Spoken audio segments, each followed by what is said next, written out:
संत्र्यामध्ये एक सगळ्यात महत्त्वाचा मुद्दा आहे की आपण जुने झाडं लावले त्यालाही आपल्याला यायला लावता येईल.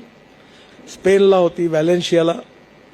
तिथे एक लक्षात आलं की तिथे एका एकरामध्ये 340 संत्र्याची झाडं लागतात, आपल्याकडे 100 लागतात.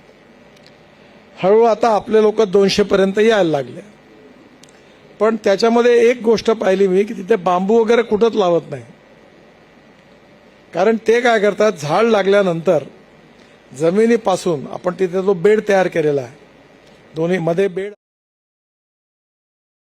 तर त्या याच्यामधून बेडपासून साधारण 1.5 ते 2 फूट कुठेही फांटीच टिकवत नाहीत, ते सगळे काढून टाकतात आणि वरतून प्रूमिंग करतात. त्यामुळे बेसिक जे रूट आहे ते स्ट्रॉंग बनतं, त्यामुळे त्याला बांबू वगैरे लावायची गरज नाही. दुसरं, एका झाडाला खूप जास्त फळं लावणं आणि ते मिळवणं हे कठीण आहे. तर झाडांची संख्या वाढवून जास्त फळ मिळवणं हे शक्य आहे. मी एक्सपर्ट नाही बरं, मी माझे सल्ला तुम्हाला, मला जे लक्षात आहे ते तुम्हाला देतो. हे एक्सपर्ट आहेत. त्यामुळे पहिल्यांदा संत्र्याची आपल्याला झाडाची संख्या वाढवली पाहिजे, प्यूमिंग केलं पाहिजे आणि 1.5 ते 2 फूट आपण ते कापलं पाहिजे.